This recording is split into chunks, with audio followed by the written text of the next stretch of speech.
The views on a Breath of Fresh Air podcast reflects the parties involved, and we encourage you all to use it as a conversational tool that will lead to personal studies of your own.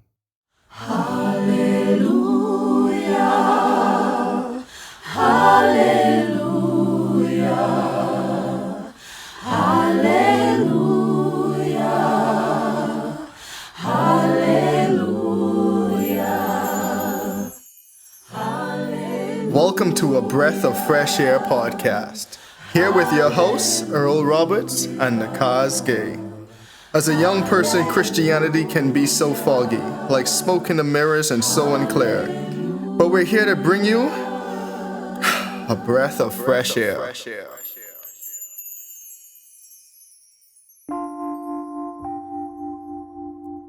I said in my heart, "Come now, I will test you with mirth. Therefore enjoy pleasure." But surely this was also vanity. I said of laughter, "Madness," and of mirth, "What does it accomplish?"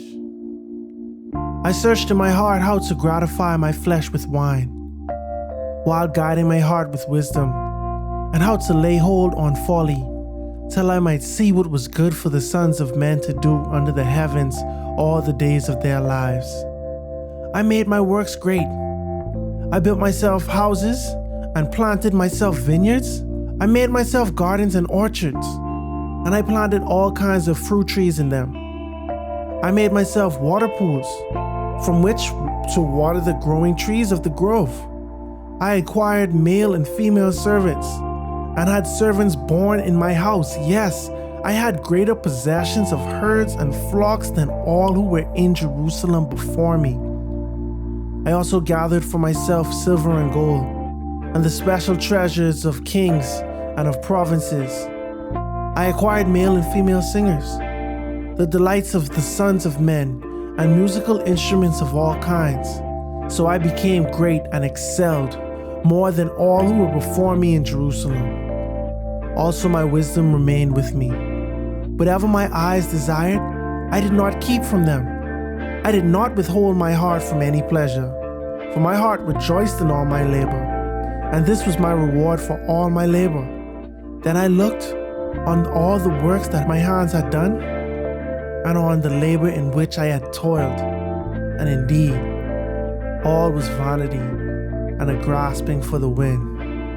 There was no profit under the sun.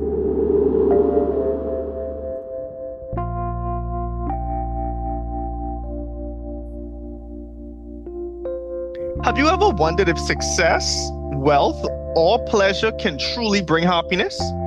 In today's episode, we dive into Ecclesiastes 2, where Solomon, the wisest man to ever live, takes us on a journey through his pursuit of meaning in all the things that life has to offer, only to find that it's all vanity. Together, let's uncover the profound lessons this chapter holds and explore what truly satisfies the soul. Stay tuned, and as always, be blessed and enjoy. All right, welcome back to another episode of a Breath of Fresh Air podcast. Here with your hosts, Nakhaz Gay and Earl Roberts. Definitely appreciate everyone for tuning in with us another week, episode 220. You know what's so crazy? 220. This episode, right? Like, just to give like a peel back behind the scene. Oh, which is also interesting. This episode is probably going to be the Thanksgiving episode that's after Thanksgiving, technically, right? Yeah, like the day after, right? Yeah, the day after Thanksgiving. I don't know if we actually want to change what we want to do for like the beginning thought or whatever, right? But either way, right? So this episode going to be coming out then. In real time, the election is next week, Tuesday. But by the time people hear this episode, hopefully, they know who the new president going to be. Yeah. Either way, it's going to be a new president. Oh, boy. Yeah. Oh, it's going to be interesting times. I love it. I love the chaos. I saw maniacal. You do, but I never true. I like the energy, bro. I really just like when things happening. You know what I mean? But I do want this election season to be over, though. I'm tired of getting all the mailers and the text messages and people trying to knock on my door. I am most eager to know what any backlash would be Same. if yeah, because it's like a gang, bro, on both sides. Oh, You on catch both what I saying? sides. On both sides, bro, and they both have they have different characteristics. They prone to react in different ways, but I think equally as annoying, or maybe not. Let's just say I don't have an opinion on this because I don't step on nobody's toes.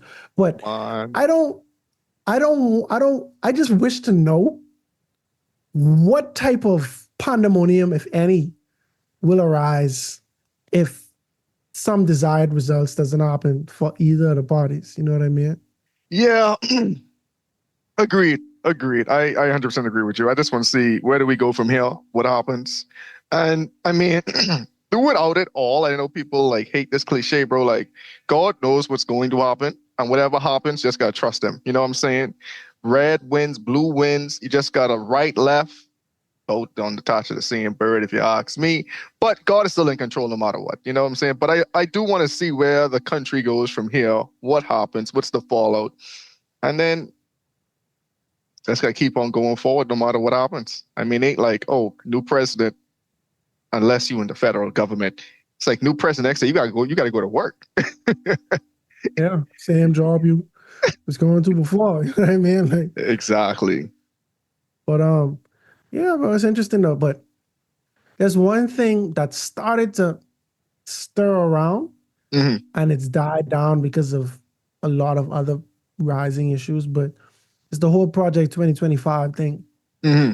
and it's a lot of things that people, even outside of religious sectors, are concerned about. But one thing that was mentioned is a communal day of rest. Hmm. To Adventists, that that perked our ears up because we like, okay, you are taking a step forward. You know what I mean? Adventists have known about this. It's been written. And when you actually do research on blue laws, Yep. you realize that I used to think blue laws is going to be a new thing when it's implemented, A but lot of these already it on is the books.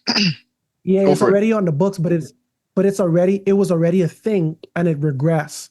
So in the state of North Carolina, can't buy alcohol on Sundays. Like the most you could do is like beer and wine, stuff like that. Because it's a Sunday. You know what I mean? It's a certain type of respect that people had for Sundays that has been around for several hundreds of years. And a lot of states were like that, but some states have regressed and saying, hey, it don't matter what this day is like, right? So when this blue law, when the blue laws are passed, they'll go back to a time when Sundays was seen as very holy, you know? When the United States was established as the United States, like, you know, when the 13 quote unquote colonies.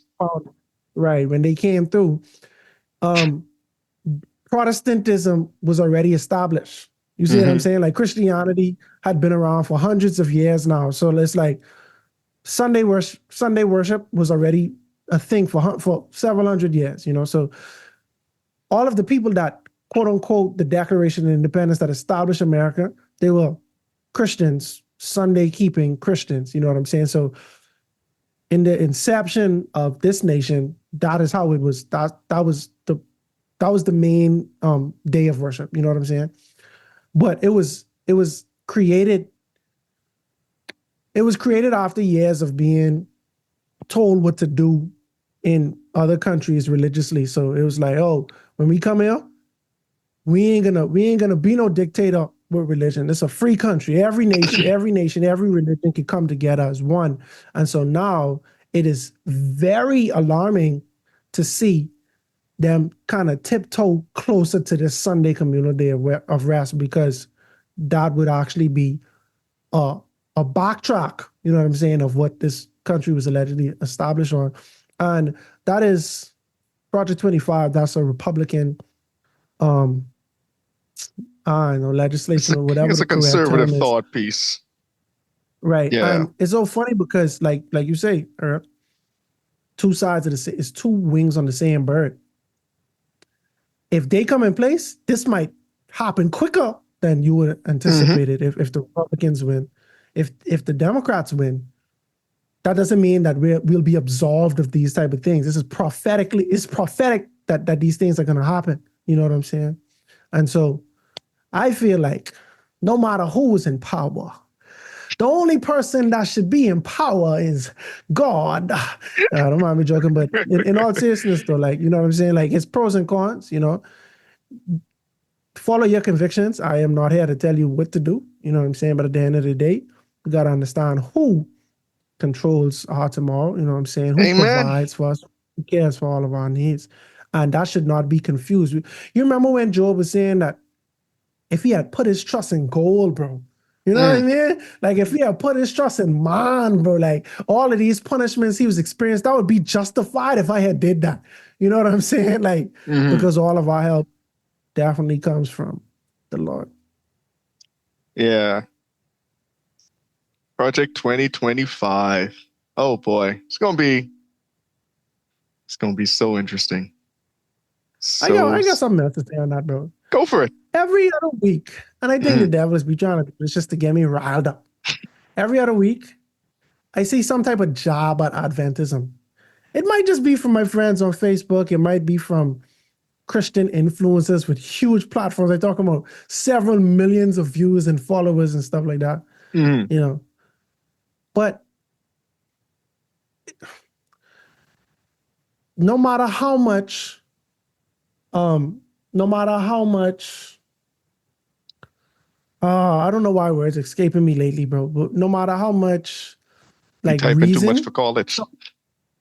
real talk, bro. All my brain power going to schoolwork and thing. But you know, Mm-hmm. no matter how much justification someone think they have on bashing Adventism, no matter how much evidence and proof they think they have, when things like the Sunday Blue Law gets put in place, to me, that's a glimmer of hope, or it's a reminder of the mission. You see what I'm saying, or of some of the things that we have been speaking about as Adventists for over 100 years. You know what I mean? For quite some Yeah. time.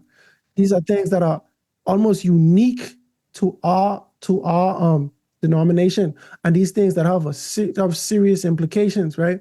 And it kind of reminds me that this ain't the time to be um uh, to allow certain things from people who don't know no better, who don't understand, to get to you, bro. Because it's a big play at hand, bro. Let's say the Sunday Blue Law or Sunday Law come into place.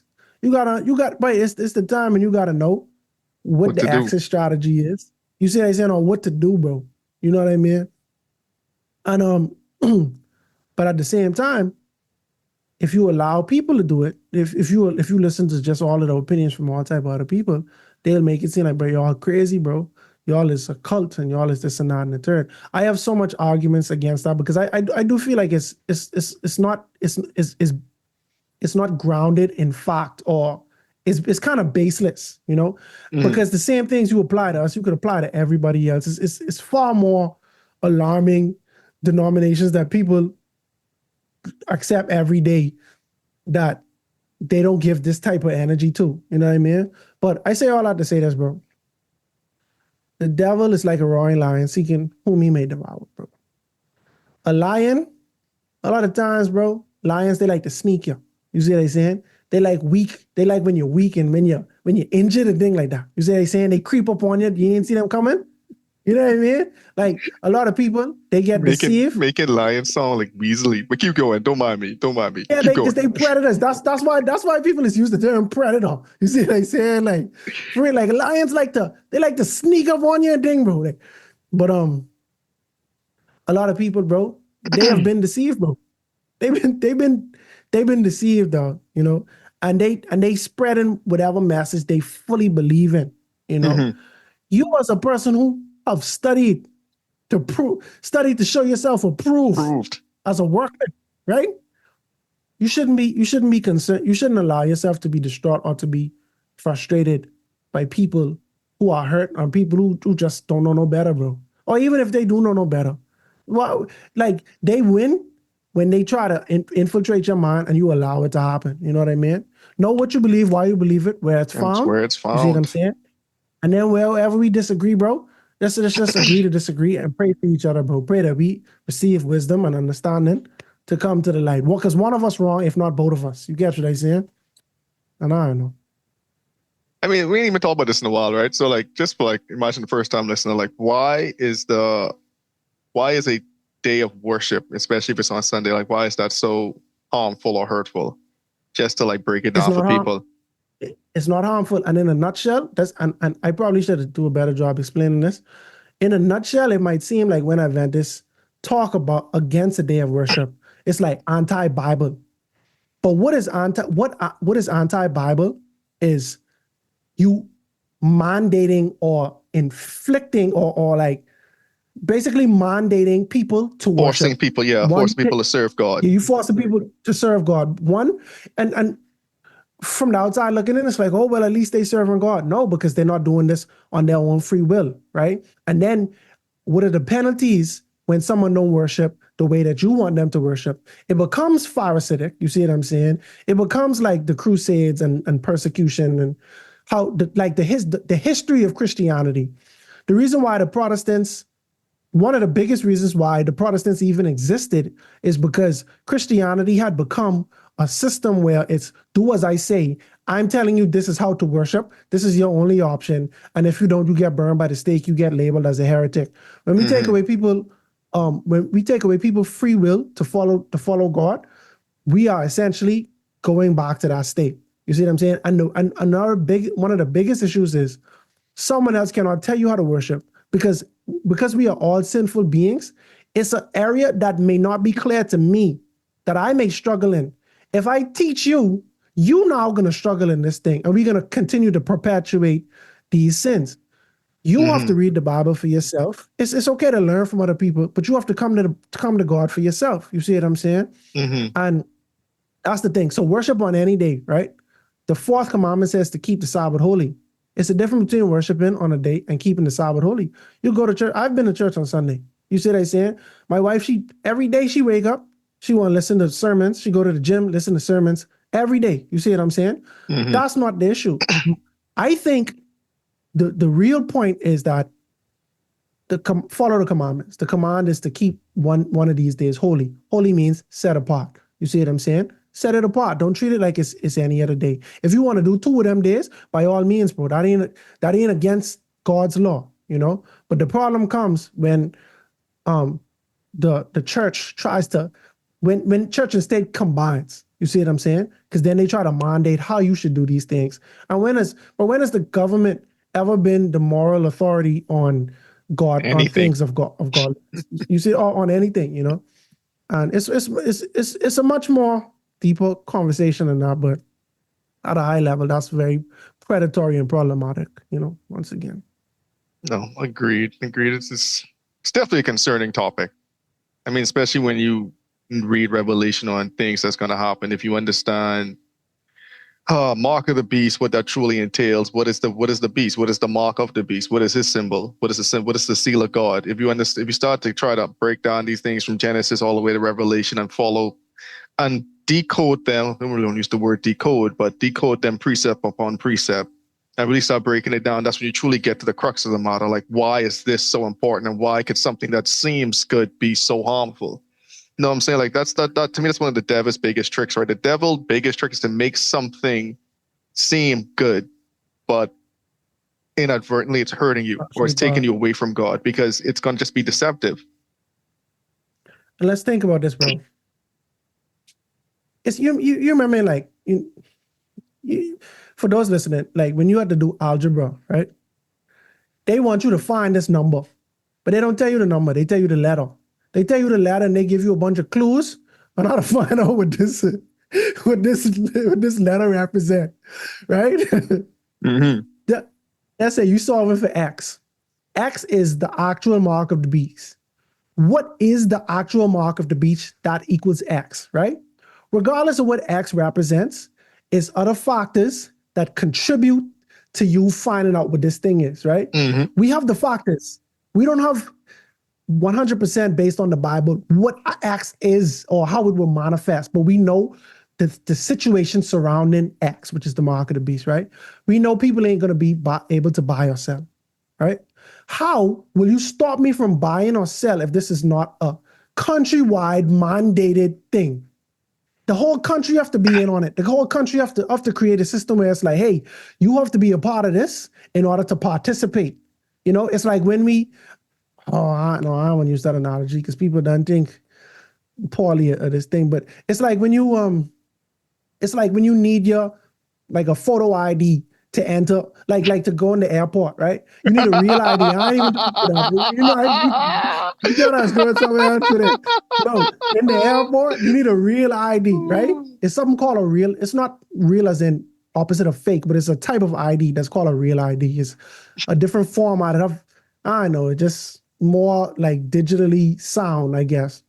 And you can't travel without that. Like that's a thing. That's a part of the system, you know. So if you just wake up from a coma for however long and you didn't know that, you try to travel with that, it ain't gonna happen. Mm-hmm. Everybody have to be a part of the system for it to be able to be pushed. So when the mark of the beast comes around, whatever it is, the whole nation have to already be a part of a system for them to say, hey, you can't participate unless you take a part of the mark of the beast. If you deny this, you also deny everything else. You deny buying or selling. You can't do anything. You can't pay your rent, can't eat, nothing.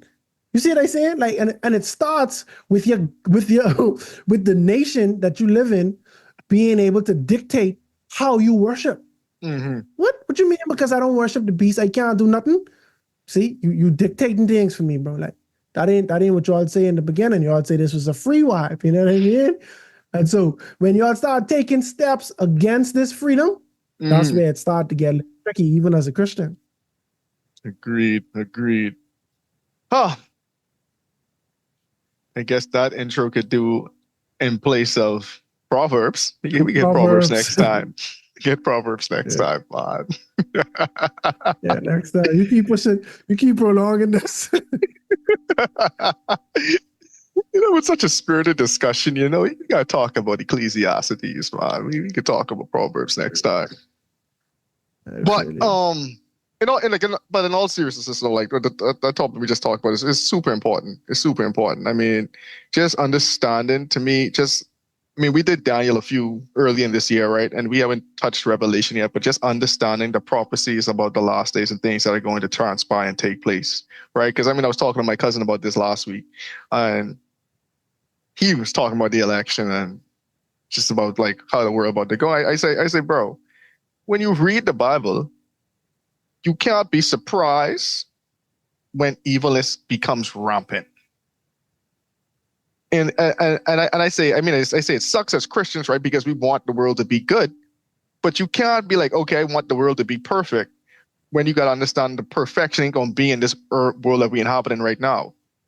I'm like, the Bible tell you in the last days how the world is going to be, and so you gotta start surmising how will the world get there.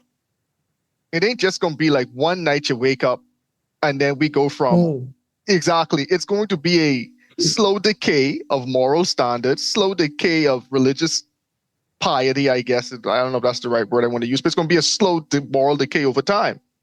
And then eventually, after years of degradation, this law passed, that law passed, this thought gets more rampant. Good people don't want to speak up anymore. Like the world slowly gets, and you can see, you compare things that are acceptable and more open today versus 10 years ago. You know what I'm saying? Like the world changes. Mm-hmm. The world changes. Cultural thought changes. Laws change. Go for it.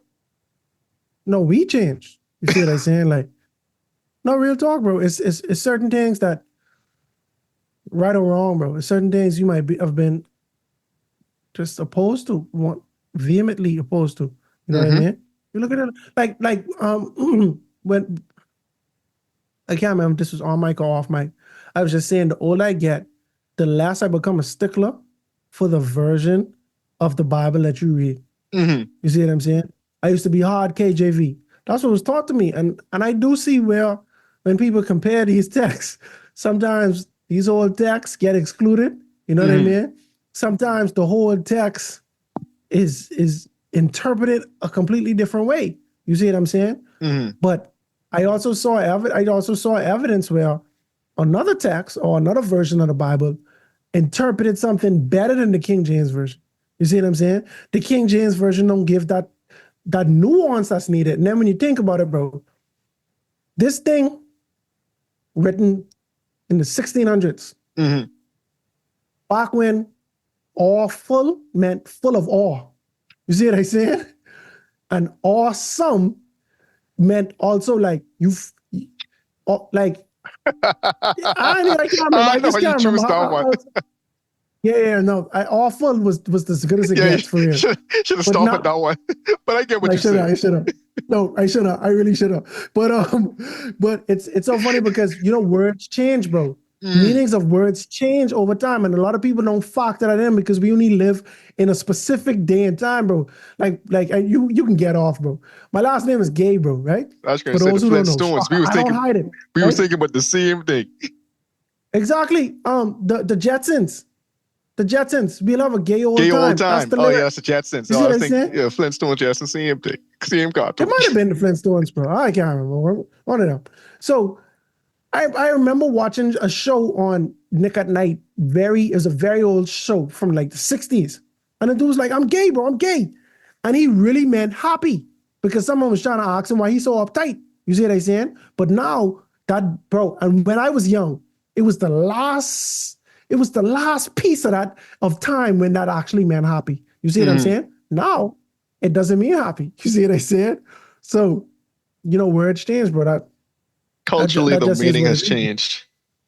Yeah, culturally things change, bro, and we change, bro. It's a phrase we say all the time: by beholding, you become changed, bro. Like these things, bro. The world is continue to creep until one day you just like, bro, I'm tired of fighting this, bro. Like, okay, whatever. You know what I mean? But you might have a friend. I have a family member, bro.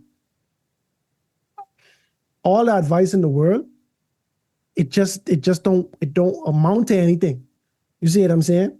And it gets to a point where it's like, I can't talk. I can't mention this. I can't give you advice.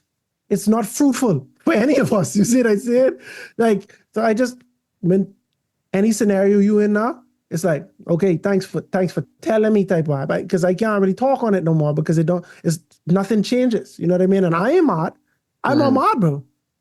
Because I understand the situation, bro. And that's how it gets in life, bro. Like these things keep happening. And then it'd be like, well, it just is what it is, bro. It is what it is, And I was trying to find a text in Daniel. Man, it was a text, bro. And I want to mistake the Daniel text and the Revelation text. But it was one of those chapters in Daniel where they was trying to say, I think they were saying like people will be kind of like wondering and like wisdom will decrease. But it's something basically to say that it's going to be so much information in our time, but it ain't going to be an outpouring of wisdom. You see what I'm saying? Like one of the four horsemen of the apocalypse in Revelation, they talk about how a piece of bread for a denarii. Now, if y'all remember, a denarii was a day's wages. You see what I'm saying?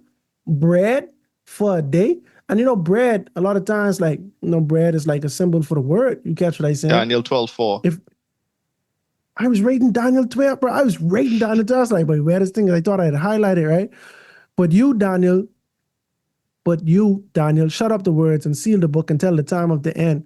Many shall run to and fro, and knowledge shall increase. You see what I'm saying? It's like, bro, people running around and knowledge increase, bro. Like it's just so much to learn, bro. Like that's how I feel, And that's why the book was shut up till the end, bro. Think about it though. If knowledge increased, man, that people understood more, not that people had more knowledge to learn, then the like him sealing the book would be of no effect, bro. If knowledge increased, bro, we'd be able to understand the book. You get what I'm saying? But no, the book was sealed until the end. I don't know. That's how I interpret it. But anyway, at the end of the day, so much information you could pay. People who could sit you down today and tell you, bro, like black people was the original Jews. Some people could sit you down today and tell you, no, black people actually we Indians. You see what I'm saying? Not like from India, like Native American Indians. You see what I'm saying? This is where we come from. Some people say, oh, we was in Africa doing this and that and the third. It's so many different philosophies, bro, with the same person, the same history of the same people. It's so many different avenues you could take it from, bro. Some people say, oh, we descendants of Ham. You say they say, oh, no, we descendants of Shem. Like, you catch what I'm saying? So much information to learn. And there's so many rabbit holes you could follow. You catch what I'm saying? But No one has ever at said the we end of the descendants day, of Japhet. no. Nobody said Japhet gets no love, bro. Like nobody ever says, bro, like we Japhites or Japhetites or I don't even know what to call them, bro. Mm-hmm. But at the end of the day, it's a lot of information, bro. And so it's like the wheat and the tares, bro. God's word is the wheat. That's the bread reference again. It's the wheat. But then you have tares that look exactly like wheat that's planted. You know what I mean?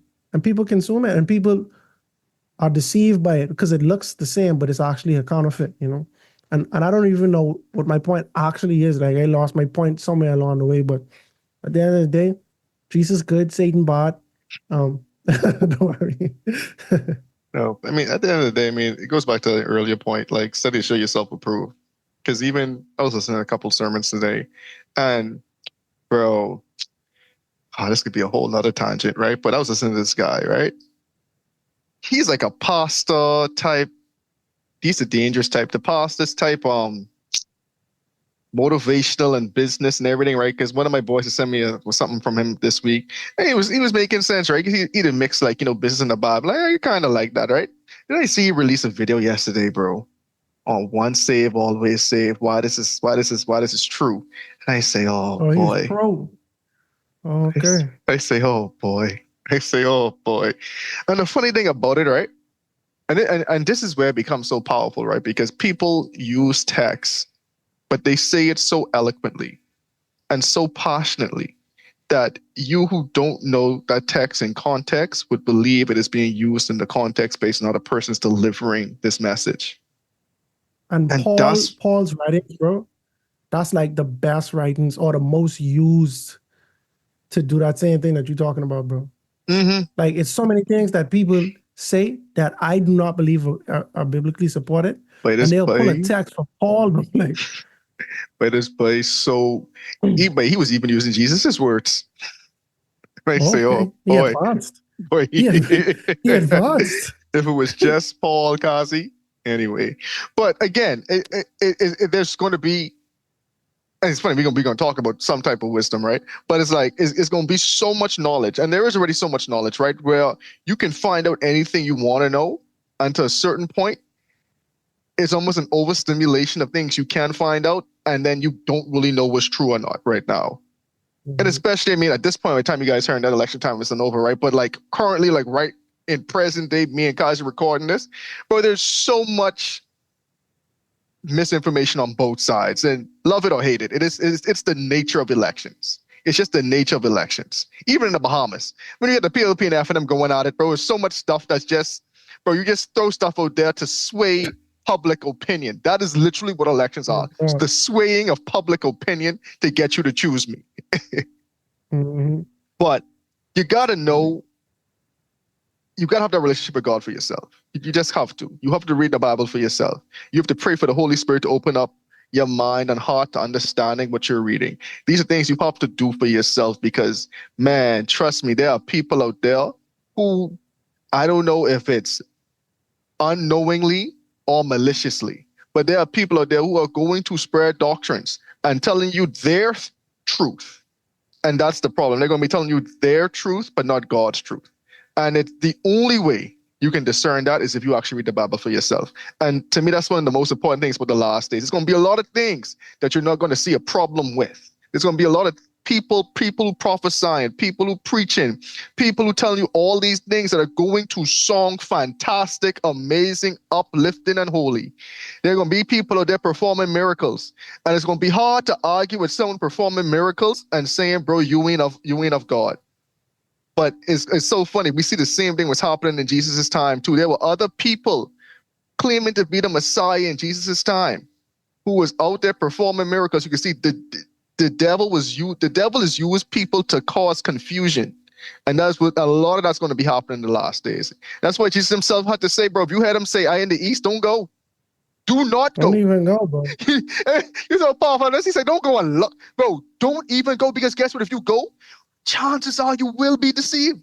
You can get swing, bro. He said that for me. He write that text for Nakhaz, bro. Because I would have to see. I gotta see what's carrying on for myself. He said, "Boy, don't be foolish, bro. If you don't stop freaking out, boy, don't go, bro. Don't go."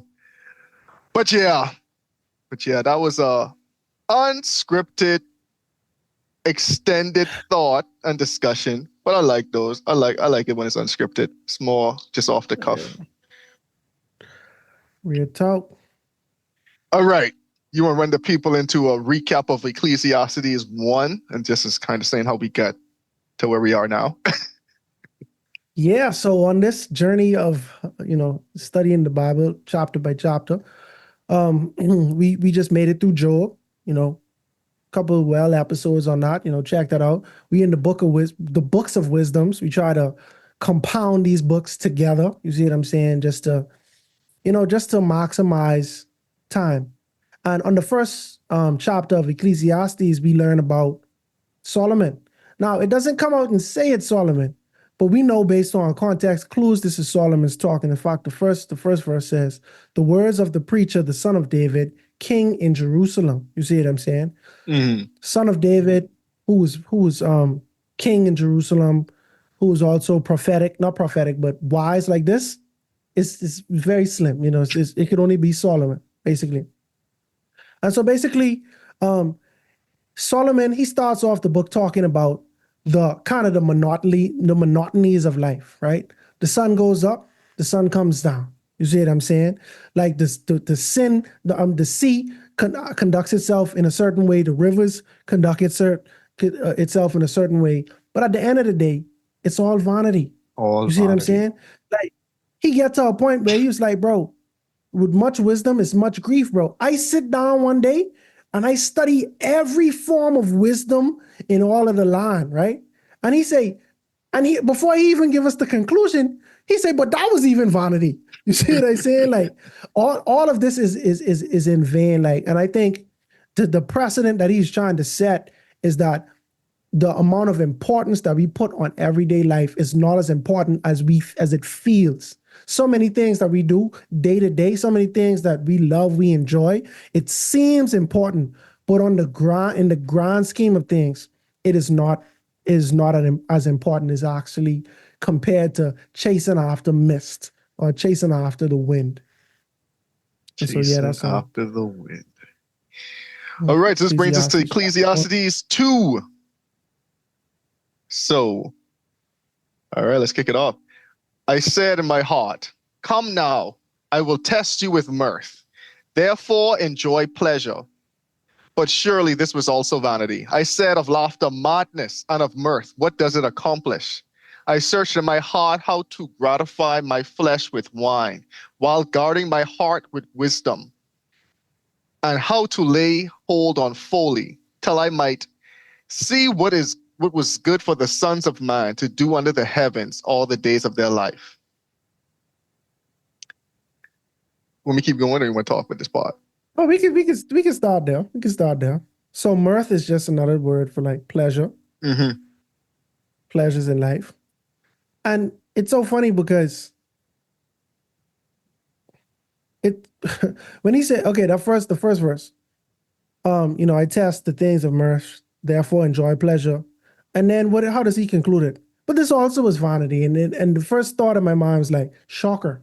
You see what I'm saying? Because you're going to drive home this point, bro. And so now we see different faiths. So the first chapter is it's like an introduction, bro. But like scientifically, everything was vanity. Nature, like everything I could enjoy in nature was vanity, right? Even studying wisdom among people, I found that it's all vanity. And even the act of studying was in vain. But one day I run hot. One day I say, I ain't working hard. I ain't studying. I ain't observing. I just gonna love myself, like how we say in the Bahamas. I gonna have a gay old time, as they say on the Jetsons. You see what I'm saying? I gonna have, and for those who might just be tuning in right now, I may not know the definition, but he's going to enjoy every. He's going to enjoy The fact you had every to pleasure specify that is imaginable. crazy. He's going to enjoy every pleasure imaginable, right? Mm-hmm. And he found that that was also vanity. And I have a small analogy. Go for it. I remember the first time I had a chicken sandwich. Oh, I ain't goodness. ashamed, bro. I ain't ashamed to say I did not like chicken growing up. I'm not ashamed of that. I didn't like the concept of it. It's too complicated. You see what I'm saying? Like I like easy foods, bro. Like nuggets, I cool with. Hot potty and thing, I cool with. All starches, I cool with. Pizza, mac and cheese, mashed potato, all these things easy. You see what I'm saying? But chicken was complicated to me. And I eventually grew out of that. For those wondering, I grew out of it. I remember the first time I one day I didn't have no money. I might have left my money home or something. And the basketball team, we had to go off campus to take some pictures. We had to do some things off campus. And we didn't have time to get back to school for lunch. So we stopped at Wendy's. I ain't have no money and I hungry. I'm dying eating. I asked somebody for a piece of their sandwich. They give me a piece, chicken sandwich, and I was like, whoa, there's a Wendy's, bro. Like, I was like, whoa, this is like the first time I ever had this experience. And I kid you not, I was in grade 11. And That's crazy. I say, wow, this is so crazy. I say, wow, this is first time I had a chicken sandwich, bro. Like that I can remember for real, that I actually enjoy. But anyway, boy, I was so excited. I couldn't wait to get home to get to my money. As soon as I get my money, I called my grandfather. I say, Grampy, your boy hungry. I need Wendy's. I need specifically Wendy's. I need a chicken sandwich. Matter of fact, make that 2. I tell my granddaddy buy me 2 chicken sandwiches in true fat boy fashion. Because I thought that 1 chicken sandwich, it gave me euphoria of 90%. Surely 2 chicken sandwiches would top you multiply off. the enjoyment. You see what I'm saying? But it's so funny because it's like you can't get more happy than your happiest. You catch what I'm saying? That 1 chicken sandwich already brought me to such a level. 2 chicken sandwiches would not, it just could not top it. You see what I'm saying? Like, so I ate the 2 chicken sandwiches and I was full. I was too full, obviously. But at the same time, I remember reflecting like, bro, this wasn't as pleasurable as I thought it would have been. You see what I said? I could have swear that the 1 was such a good time that 2 would be 2 times the fun. Glorious. But it wasn't, bro. You see what I said? And I feel like that, I wish I could articulate that better. My mom have a phrase for that. I keep forgetting it. But I think that in a nutshell, at a very low level, or high level, I should say, is kind of what he's saying, bro. Like, I multiply pleasures, but it was all in vain, bro. Like, this one thing might have get me super happy. Like, for him, women. 1 woman might have had him trip. My voice, I got the auntie. I go 900. I go up it. Surely 2. No, 2 ain't enough. So then he go on to 3. Then he go on to 4. He end up with 900, 1,000 women. You see what I'm saying? That reeks of someone who could not be satisfied. Think about that, bro. No, absolutely. 1,000 women, you can't be satisfied, bro. You cannot. You're insatiable. But anyway, I digress. So that's what I get early on in the chapter. No, I right there with you, bro. Right there with you. I mean, and just for like the context for other people out there, right? So now, like to your point earlier when you was introducing like Ecclesiastes 1. Ecclesiastes 1 was like, I call it the executive summary of Ecclesiastes. Like, here's where we about to go. We about to conduct this scientific experiment. Here are my findings of what happened. Everything is meaningless and everything is vanity. Now we getting into the experiment. What all you do to figure out everything is vanity. Yeah. Right? So now you're saying, all right. So the first thing I tried was pleasure. And again, for the next context, like this really Solomon, you can say Solomon really trying to figure out life outside of God's presence, right? So that's why we Mhm. see he's gonna start filling himself with all of these worldly stuff. He say pleasure. He say, bro, I'm gonna do pleasure. That ain't work. Bro, I'm gonna try to gratify my flesh with wine. Do you know how much people after work on a daily basis, bro, is hit the bar in the Bahamas? It ain't in the Bahamas, In the worldwide. Bro, I was after about to say. I mean, but the Bahamas is be No, something I don't know. I know. Growing up home, bro, people is I don't know. It's go no, crazy. I But agree with you, right?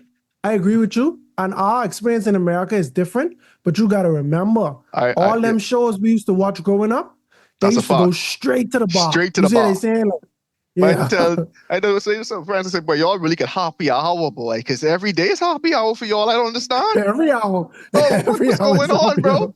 But think about it, bro. Like that's just trying to find some type of pleasure. And think about it, like at the end of the day, you just feel even more empty sometimes. Like, but I do all that for what just now, bro? Like, Right? That's the truth, bro. But ain't nothing more. But this ain't this mhm, ain't even vanity, bro. This is just pure depressing, bro. Ain't nothing more depressing than when you need this thing. I need you to be there for me. Like I need you to fill this void, bro. And you end up trying something, mhm, and it still don't fill that void. But that's depression right there, bro. You see what I saying? Like I remember, mhm, but I could be real, bro. But a couple of years back, but I get hit hard with depression, bro. Everything I do, it just I just couldn't shake. I feel like I was having, and I think this was like couple like when I was like 28, 29, bro. I just could not. I just could not shake that I didn't really care about life for real, bro. Like I didn't have any type of like wanted to end myself ideations or anything like that. But nothing was important to me, bro. Like you see what I'm saying? Like I wake up mhm. every day, I pray, going through the motions. But I feel like I was having an existential crisis, bro. Like I feel like I just did not care about anything, bro. I go and get a slice of cheesecake, I eat it, make me even more sad. Because I thought surely this would have make me happy. You see what I'm saying? Like, you know what That I mean? cheesecake used to I do it go, for you too, right. boy. Real talk, but after a long day, some people find it in a bottle.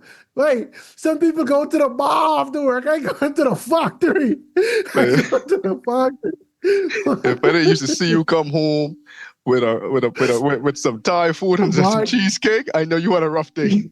Long day. You know it's a rough day. Oh, Boy, for digress. real, bro. But it get to a point where it's like the pleasures I find in food, in my favorite food, just wouldn't do it for me, bro. Mhm. And damn things that was hurt, but that was killing me, bro. Everything I try to do, bro, I just couldn't get happy, bro. You see what I saying? And that it just compound on me, bro. So I don't know if Solomon is depressed here, which I think he is. This whole book kind of like have like that undertone, but I could say from personal experience, balance is important, bro. You go Mhm. too hard on one end, bro, you can end up burning out, bro. I believe that's why a lot of people who win the lottery is end up being so like troubled, bro. Yep. Because you just live in a constant state of euphoria and there's no balance. There's no constructiveness to your life. It's just like, oh, I need to have a good time, have a good time, have a good time because I have so much money. You see what I'm saying? And all of that, it just you get too high, bro. You see what I'm saying? Like it bring you up too high till you can't. When you get to a level ground, you just can't be happy with that. And I think that's what Solomon going through. Agreed. Agreed. So now let's go verse 4. I made great works. I built for myself houses. I planted myself vineyards. I made myself gardens and orchards, and I planted all kinds of fruit trees in them. I made myself water pools from which to water the growing trees of the grove. I acquired male and female servants, and I had servants born in my house. Yes, I had greater possessions of herds and flocks and all who were in Jerusalem before me. I also gathered for myself silver and gold and the special treasures of the kings of the provinces. I acquired male and female singers, the delights of the songs of men, and musical instruments of all kinds. So my boy say, but I had the big house.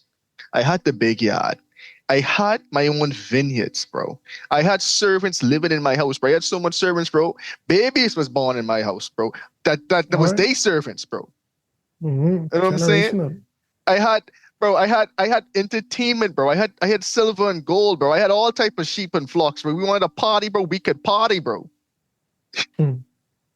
But Bro, all of this, go for it. you ever met someone who's breed dogs? Like they breed dogs. One person, but I ain't really know too much people in that life. Okay, yeah, okay. So like if you know anybody who really into that, Mm-hmm.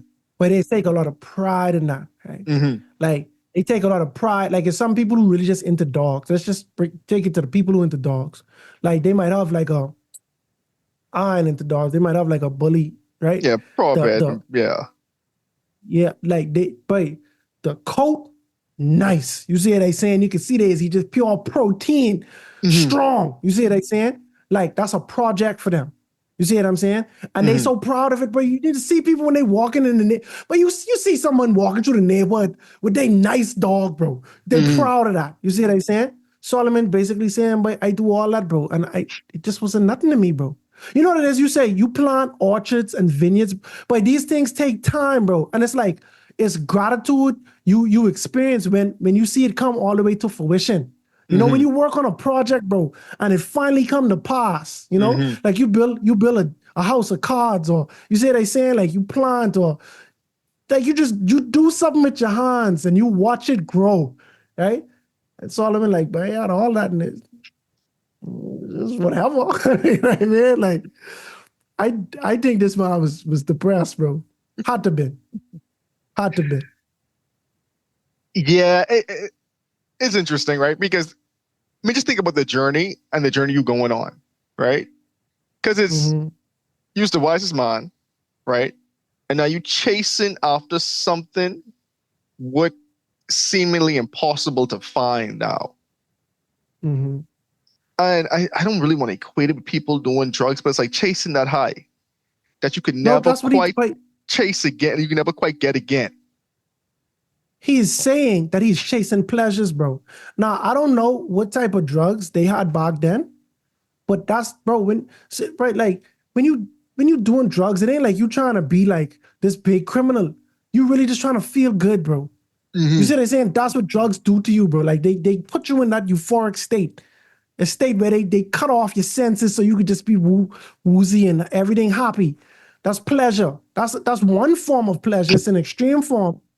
But Solomon basically saying every pleasure, that's what I was chasing after, bro. Anything that could get me to feel good, that's what I was getting into, bro. And so I think that's a sound comparison to make because it's pleasures at the end of the day.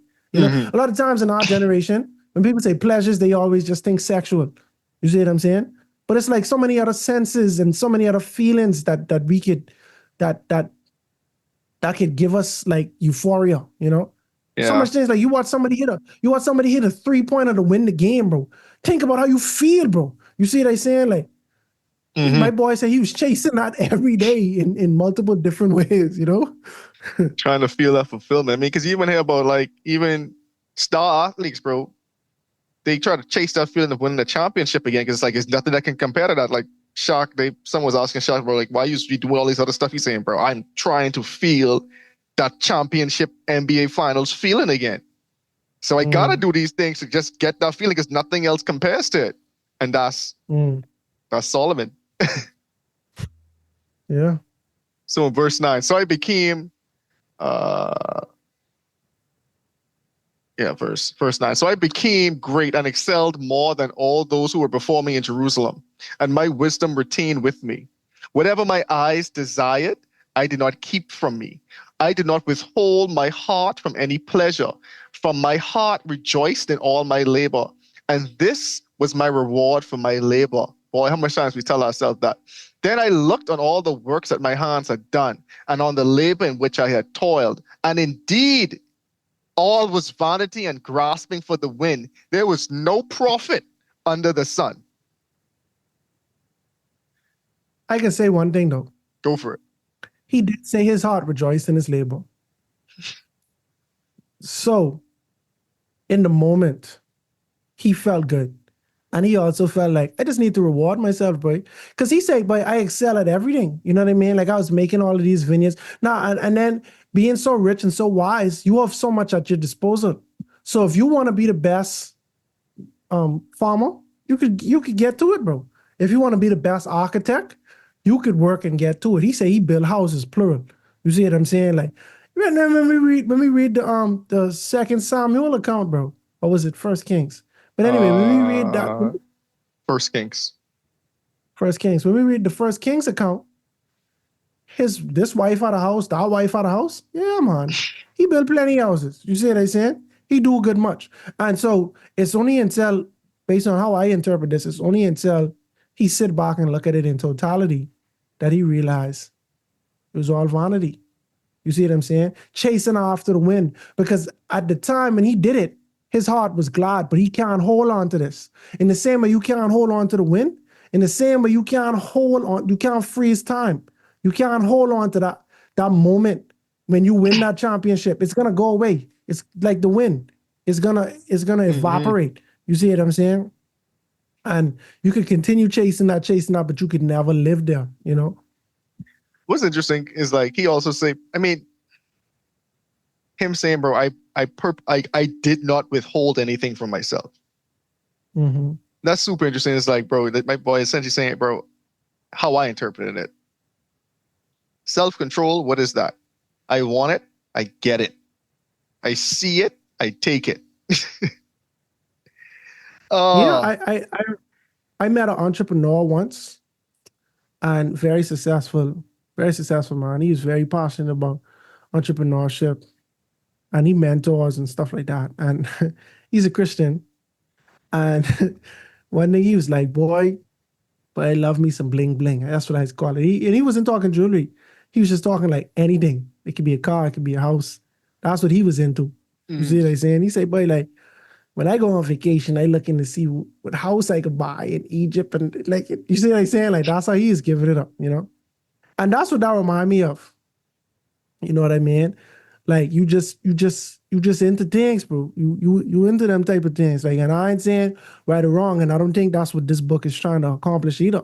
Mm-hmm. But Solomon basically saying, okay, you happy because you get a new car.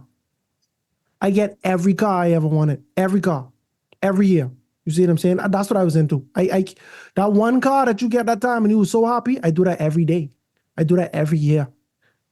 And my heart was glad, bro. I get that on top of my favorite meal, on top of the girl I wanted, on top of, bro, I denied my heart no pleasure, bro. Nothing, bro. The finest threads. I walk around with rings on all my fingers, and that's my type of thing. The finest linen, the best sandals, the best camels, the best horses, everything. Everything. And he talking them war horse, them 8-9 foot. Them big boys. Pedigree. Yeah. Yeah, dog. You think Solomon was fat? Like overweight? In a strange way, I could see both sides of this coin. I could see him being a little pudgy, and I could see him being in shape. See, I could see him being in shape because he's so wise, right? But at the same time, being someone who like overindulgent, it don't lend to a good body. Exactly. No matter how much you know, because we can see Solomon know better than all these things. Because how you so wise, but you don't know all things in moderation? But he got to conduct this experiment. Yeah. Is there fulfillment outside of God? But for how long? Well, it's so funny, bro, because it's like this a lifelong reflection he making. You see what I'm saying? And at some point in time, it had to be a way of life, and it wasn't an experiment. You know what I mean? Like. No, I agree. I wholeheartedly agree. It would be interesting to know, like, at what point did he pen these? Like, we know it was at the later part of his life, but like, at what point, like, how long did all of this transpire? If you think about it, right, he had servants who had kids, children. So at least a generation. So at least a generation. I think he 40 years was his 40 years was his reign. I might be mistaking him with David. But 40 years, so good, you know. If it's 40 years, then that ain't that long of a reign. Yeah, it was 40 years. Not of a reign, but right. So 40 years, right? This could easily be towards the end of his reign, basically. You know, because of what he reflected on. I had wait, think about it, bro. If you in year 20 and you talking like this, Boy, you burned out, bro. You burned out, dog. I know. I know what to tell you, bro. You don't do everything? I mean, it happens. It happens. Yeah, agreed, agreed. So, verse 12. Then I turned myself to consider wisdom and the madness of folly. For what can that man do who succeeds the king? Only what he has already done. Then I saw that wisdom exceeds folly as light excels darkness. The wise man's eyes are in his head, but the fool walks in darkness. Yet I perceived yet myself perceive that the same event happens to them all. So I said in my heart, as it happens to the fool, it also happens to me. And That's a why blow. That's a blow for That's a blow for him, bro. and why was I then more wise? Then I said in my heart, this is also vanity. Being wise. I being wise for nothing. If I can get the same thing the fool get at the end of the day. Bro, it's interesting, right?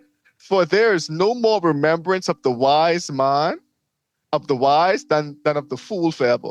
Since all that now is will be forgotten in the days to come. And how does the wise man die? As a fool. The same way. The same way the fool is die. You don't notice that? The wisest die the same way the fool is die, bro. Well, ain't that something? Ain't that something, bro? Hey, but when you really look back at your life and was like, what was all this for? Because I just could pass away and people could think about me for like 20, 30 years and then nobody cares. I ain't gonna say no one cares, but my legacy is done. Bro, it's just wild, right? Because man, sometimes I think about that in a weird way, like how much generations till no one knows who you were anymore. You know what I'm saying? Like, okay, your grandchildren know you, and your great grands may know of you. Your great great grands, will they know you? Not a chance. Unless you do something so phenomenal that they have to talk about you forever. But like, Yeah.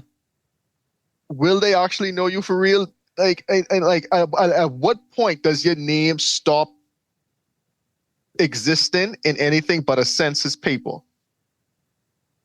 You know what I'm saying? Like all the toiling that you did in this world, the family that you grew. I mean, eventually, one could argue like that's your legacy, right? Like your family growing up, great people who serving God.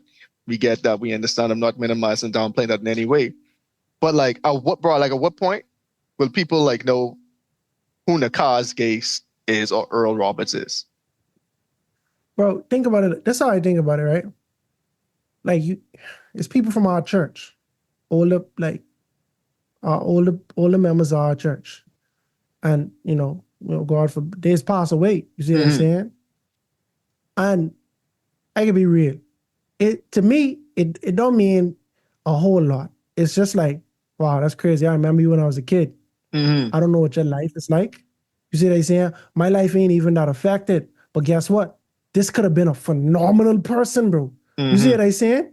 Like they could have, like, their contributions could be so crazy, but the relevance to my life, it don't really carry over for that much longer. Sometimes like people from my church growing up might pass and I'd look at them and be like, I think I remember you. You see what I'm saying? And then my mommy would have to be like, oh, that's so-and-so granddaddy or Grammy or whatever. And I like, oh, that's where I know you from. You see what I'm saying? But it's so crazy that don't speak to who they are. They could have been the best person. You see what I'm saying? They could have been just a humble person who ain't nobody, who's just out the way. You see what I'm saying? Outside of your immediate family, bro, like it's like you have to do something.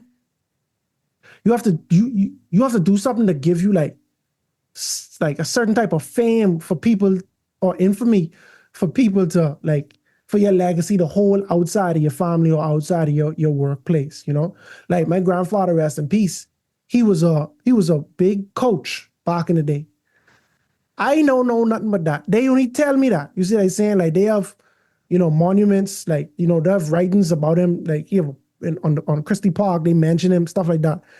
But when we used to go out, the people who was my coach used to call him coach. You see what I'm saying? Oh, da da da da da. You know what I mean? Y'all gotta tell me this. Like I get a little piece removed from it. You know what I mean? And the relevance, it even watered down. Like even in from the familiar point. So it's crazy, bro. Like even in the age, we in a deeper age of technology now, so we actually can have videos and you know what I'm saying and stuff like that. We could keep it for longer, but it ain't. I don't think it's that long, bro. Like I don't. Nah, bro. It's I like don't. in I would. about 2 generations, honestly, because it's like even your grandkids is don't really know what you did for real. That's To my your point. point. Yeah. To your point. Like I don't think people is last like 100 years in legacy, bro. Like 100 years later, and you might know their name. But it's so funny. My mommy, she keeps a good record of like family tree. So if someone is our cousin, she can tell you exactly who their mommy is, da da da da da, right? I have first cousins who, when they get around our second cousins, they don't even know how we related. They just know this my cousin.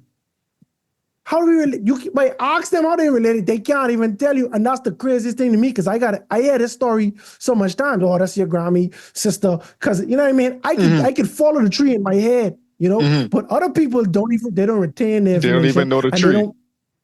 They don't care, bro. Like it's not that relevant to them type situation, you know what I mean? And that's why it's vanity, bro, because it can be relevant to me and you. We could care so much, bro.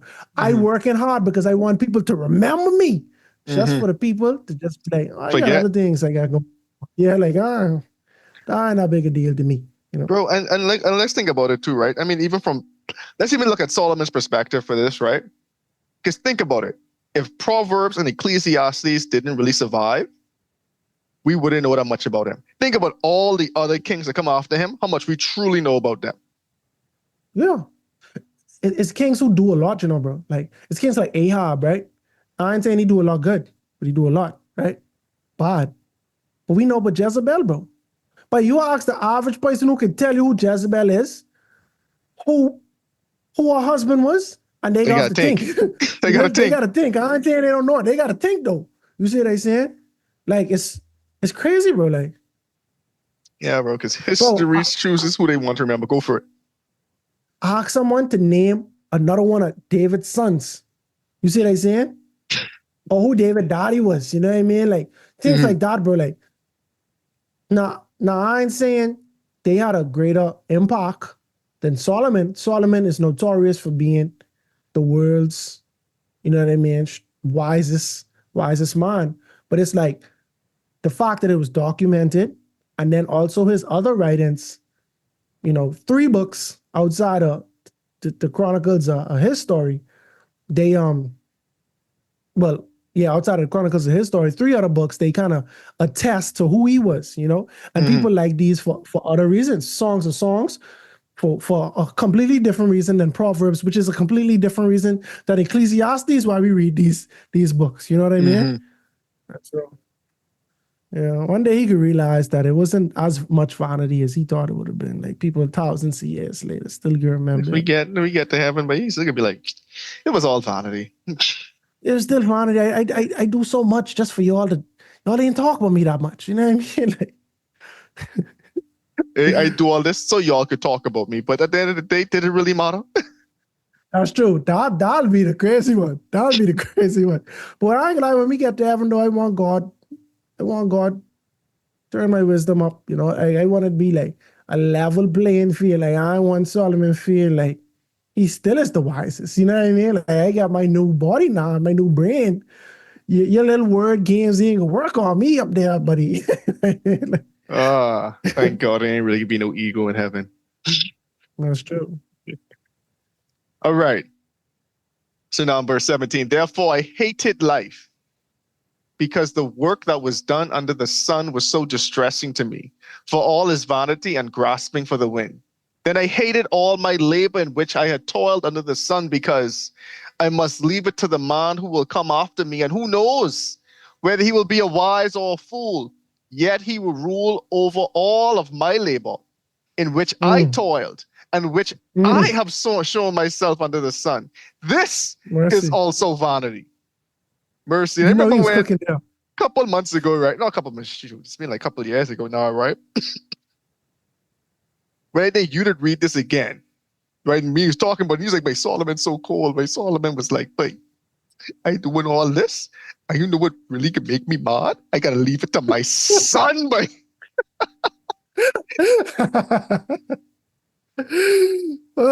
Solomon was upset in that palatial estate, bro. yeah. My dog say, but you know, I don't think Earl, you know I'm being facetious, right? But I don't think you really understand how diabolical this is, bro. The man sit down and he say, boy, I have all this money, I have all this fame, but I could die one day. Wow. But I have this whole The money, kingdom, bro. the money, the fame, it ain't gonna stop me from dying. And then you know what he instantly think about? You know who else is dying? Fools is dying. Hold on. I could do what fools doing. Like you can see, he takes such pride in being wise, right? Mm-hmm. And so, but after he put two and two together, he started to hate life, bro. Boy, the boy say I hate life. Boy, the fact that I could be in the same predicament as fools, but I make me hate life, bro.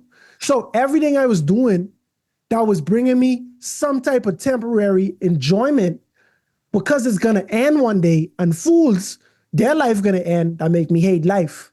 And then guess what else it make me hate? It make me hate all of the things I was doing. You see, it's like circular. It make me hate all of the things I was doing, because guess what? After I do all this, I could die. And when I die, I have to leave it to someone, and they might be a fool. You see what I'm saying? So in his mind, like to me, this, but it just feels like he takes such pride in wisdom that he don't condone foolishness, right? And I get it. You're so wise. Tell it hard for you to go down to a certain level. But he like, bro, I feel bad that I am even going to enable a future fool, essentially. Just, I don't even know if he could be a fool. The prospect of him being a fool in the future is making me very angry. He don't even know, but you don't even know what your son can do when you die, bro. But the funny thing about it is, right? We kind of know how that story shake out, right? But to him, he probably know. Granted, he probably know who his son. He know who's going to be next in line for the throne. And he look at him. You're trying to say he ain't assuming. But yeah, I trying to say this man ain't really assuming. But he look at who's next in line. I can agree with that. And say, boy, I do all this for nothing. Yeah. That's what Solomon said. Solomon surveyed the landscape, Gazi, and he say, boy, I do all of this for nothing, bro. That's what make him mad. He really take an inventory of the landscape. He say, mother sick. Bro, this man say, bro, I have to leave all this to them, but I know we can mess it up. And the thing about it, if he mess it up, what good is my legacy? Because definitely ain't no one can remember it now. So I do all this hard work, all this impressing, all this building of the temple and everything for nothing. That's what Solomon said. Nothing, bro. Yeah, but it's funny, bro. It's funny. I do all this, but he's so wise. He might could have seen. Anyway, you could squander this away, bro. It's one thing for you to just not do things the most wise way, not to make the most wise decisions. It's another thing for you to squander it all away. You know what I mean? Agreed. But yeah, but that was ticking him off, bro.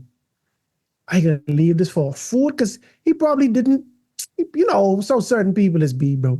You see what I saying? Like when you see someone who's like a professional, like it's this dude I went to school with. Well, he's an alum of my school, very talented vocal coach. Mm-hmm. I remember he was telling a story that he was playing the piano at an event, or like just at a get together, and this rapper tried to sing, right? And it was funny at first, and then he started to get conscience stricken because people was recording, and he was like, this rapper sounds so bad that I cannot be on video condoning such poor vocal training because he's a vocal coach. You know what I mean? So he say he had to play it off to stop you know what I mean? To just get out of that. But that's how it is be, bro. Like certain people, when they like, let's think about the chefs, right? Like the culinary artists, like them, like Gordon Ramsay and thing, like how they is look at regular cuisine, like they scorn it.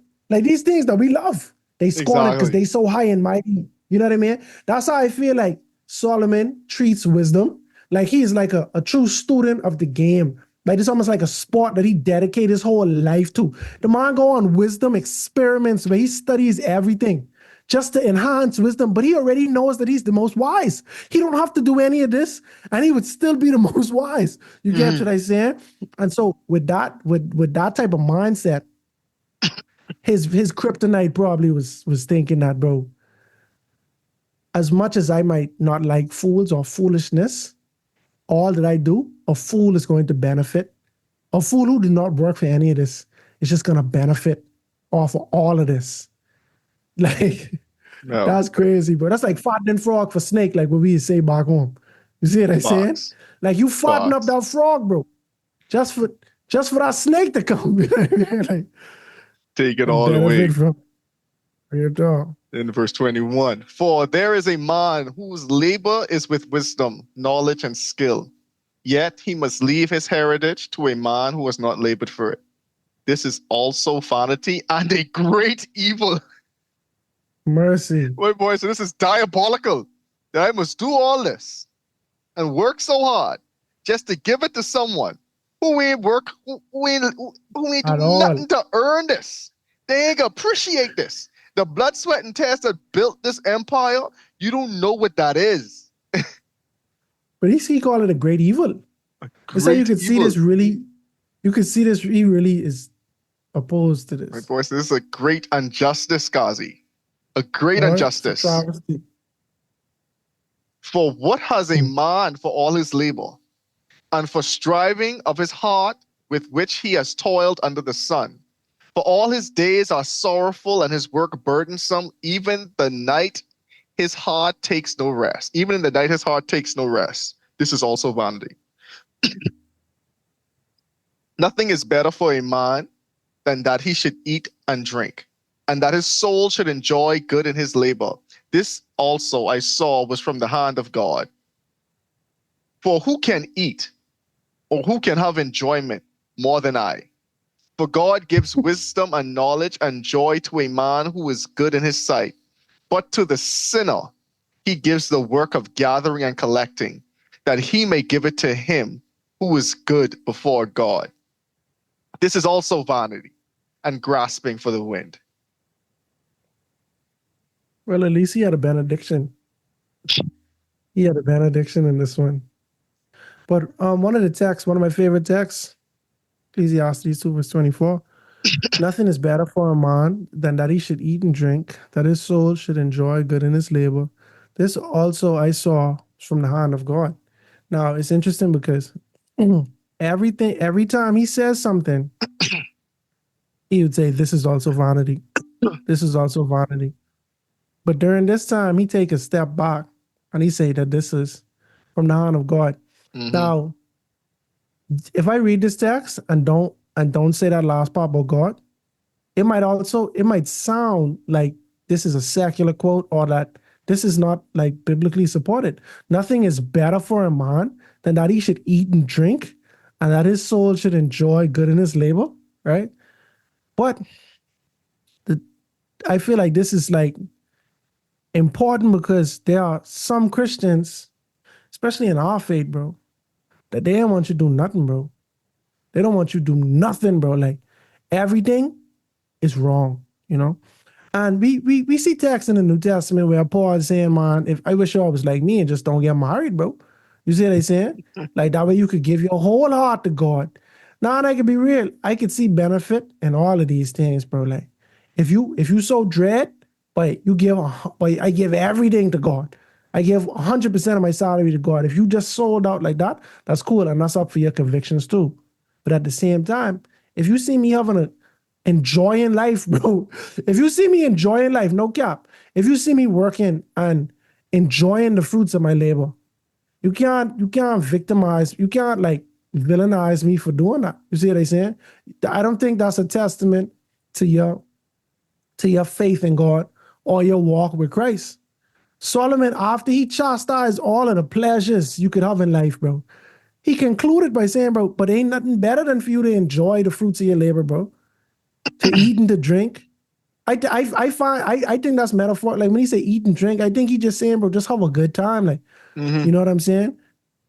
This is from the hand of God. Like the thought of not having fun and that's being godly, bro. Like to me, that's I don't want to say sinful, man, because I don't think it's actually a sin, but that's ungodly, bro. You see what I'm saying? Like God give us the benefit of pleasure, bro. Like, but at the same time, don't abuse it. Don't Yeah. abuse it. Like, even in regard to sex, bro. Everybody is always villainize it, but the thing is, it's adultery and fornication that's bad. Mm-hmm. In the confines of marriage, that's a gift from God. You see, but it's also a pleasure, bro. You see what I'm saying? Eating food, drink. I ain't getting on the concept of alcohol at this point in time, but I just talking drinks that you enjoy. These things are pleasurable to you, bro. If you only get to eat crackers and water for the rest of your life, it's not a pleasurable experience, bro. You see what I'm saying? But getting to experience good food, all of these things are pleasures, bro. Like having fun, going for a run, like playing sports. Like it's certain pleasures that you do that are available to you in this life. You see what I'm saying? And Solomon here is saying that that is from the hand of God. Mm-hmm. No, I 100% agreed, man. I 100% agree. Like God gave us work to do. Like one of the first things he told Adam and Eve was like, first thing he told them, they got to care for the God. You got to work. You know what I'm saying? So God ain't put us here to just be sorrowful beings. You know what I'm saying? He wants us to enjoy his creation, but everything just comes in good. It comes in moderation. You see, Solomon here was the extreme. He did not have any moderation. He did not have any self-control. But everything good can also at some point, at some limit, be bad. You drink too much water, that is not good. You eat too much of anything, that is not good. You know what I'm saying? And so it's all about the moderation. And that's what all God is saying. Like, all good things in moderation. You know what I'm saying? So I agree. I agree. And it's to your point, it is very powerful that Solomon still put this here, right? Like it's good to enjoy your labor. Like this is also part of God's plan for us. But then read on, talk about how everything else is vanity. So it's like this one good blip amongst the everything else being emptiness. And again, it's also about at what point I think the premise, like again, in the context of the book, right? And in the context of what we're talking about, these things can be good, but Solomon is also talking about the objective and your aims behind doing these certain things, right? If you're doing these things to gain status, if you're doing these things to propel your, I guess status isn't the words coming back to my mind, to propel yourself more, to gain more notoriety, to gain more recognition. That's what he's saying, bro. That's just gonna be vanity. Because at the end of the day, bro, who's gonna remember you? You know what I'm saying? And how long lasting is all the stuff you're doing? To what point? You know what I'm saying? If you're building a business because you love doing it, that's good. Now, if you're building a business trying to have a big lasting legacy, bro, you're going to die one day. And we see a lot of people in our day face with this crisis, right? You build this home family business, but then what happens when the children don't want to take it over? What happens then? You either have to sell it or you got to trust someone else to it because your children have different paths that they want to follow in life. Especially today's day, like back in the day, it was even more simple. Like, yo, we have this family business, bro. This is all you could do. Now today, bro, you could have a multi-million-dollar like printing business, and your son like, bro, I won't go do music. Right. What your printing business got to do with me? Thanks for paying the bills. Thanks for paying the college tuition. But what that got to do with me? You know what I'm saying? So like, it's to a certain point. Certain things are vanity, so it's all about the motion, but the motives behind it is what I'm looking for. But yeah, that's That's Ecclesiastes too, man. That's the second installment of Ecclesiastes, man. I like it though, bro, because as kind of confusing as it could be, the man who telling you everything is vanity, but you only experience that after you try every single thing.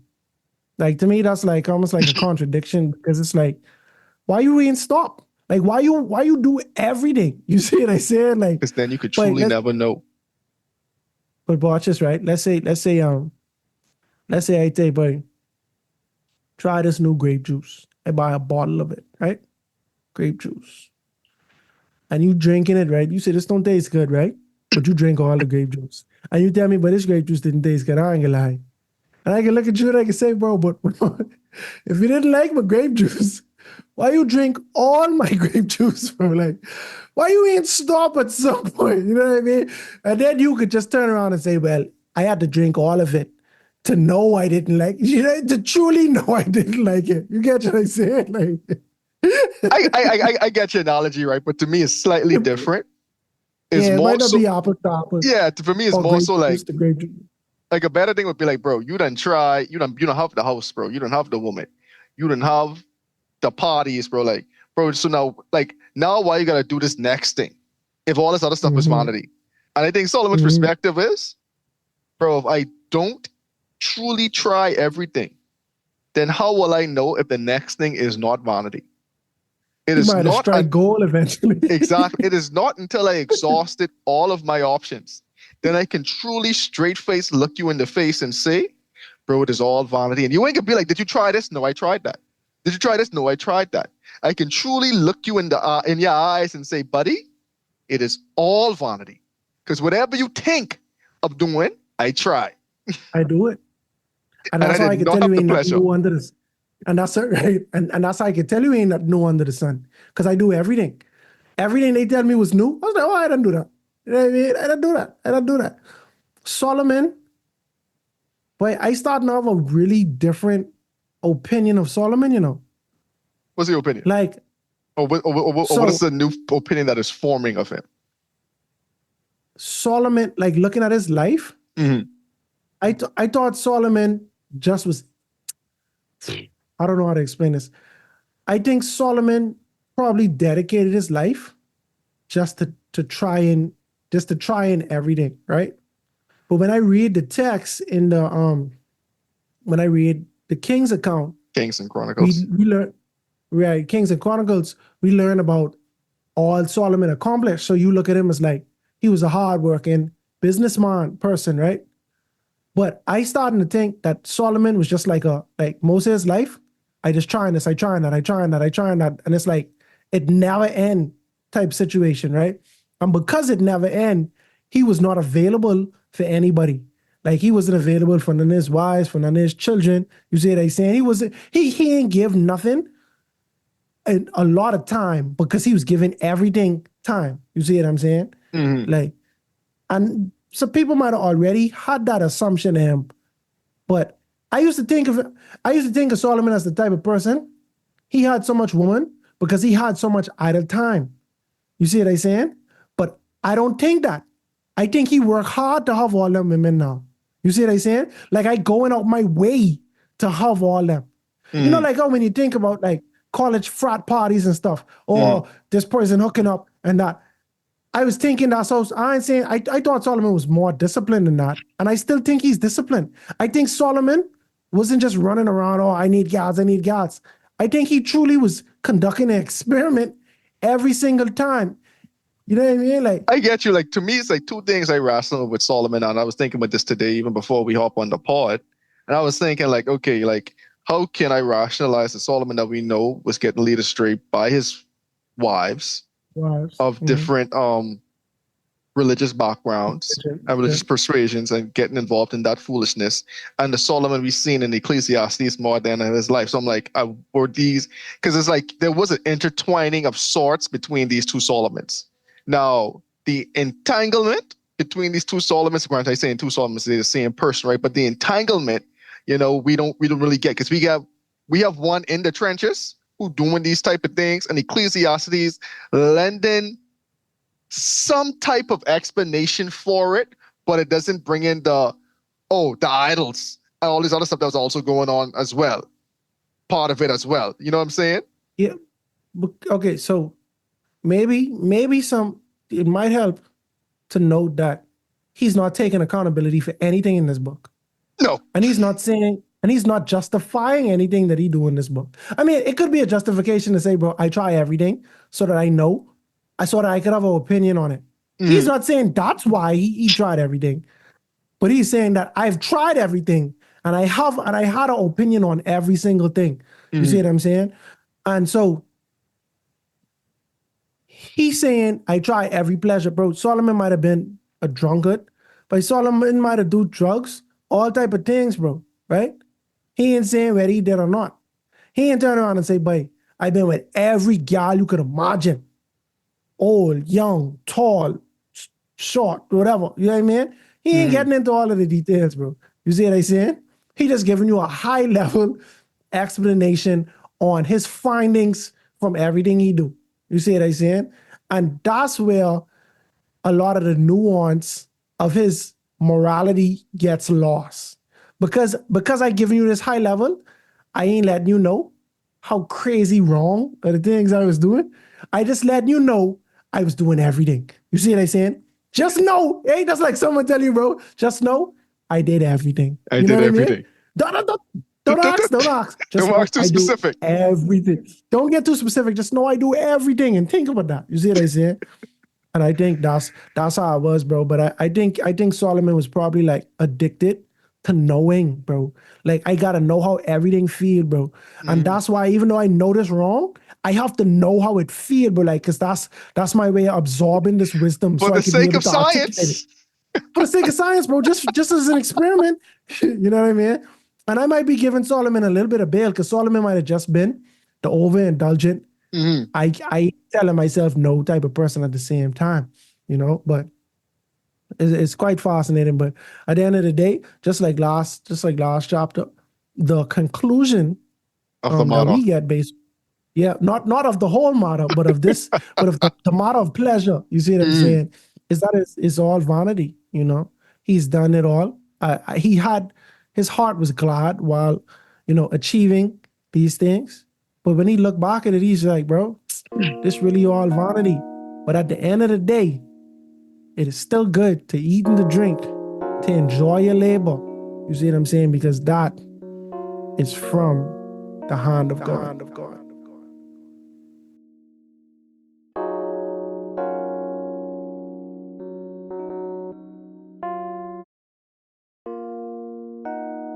In this chapter, Solomon expresses that he chased after every pleasure, and it was all vanity. He built houses, vineyards, orchards. He chased after wine, laughter, you name it. And his conclusion, all vanity. Then he began to analyze the difference between the wise and the foolish, and this made him upset, because the wise and the foolish will both suffer the same fate. This realization made Solomon hate all of the hard labor that he had done, because who knows whether his offspring will be wise or foolish. And this was also vanity. But join us next week as we go over Ecclesiastes chapter 3 on the next episode of A Breath of Fresh Air. Tonight's episode included voice acting by your host, Nakhaz. Remember to go ahead and research on your own in order to get a more firm understanding of tonight's episode. And if you enjoyed it, make sure to like, subscribe, and share with your friends. You can follow us on social media at A Breath of Fresh Air Pod on Instagram and BOFAPOD on Twitter. Thanks everyone, and we'll see you next week.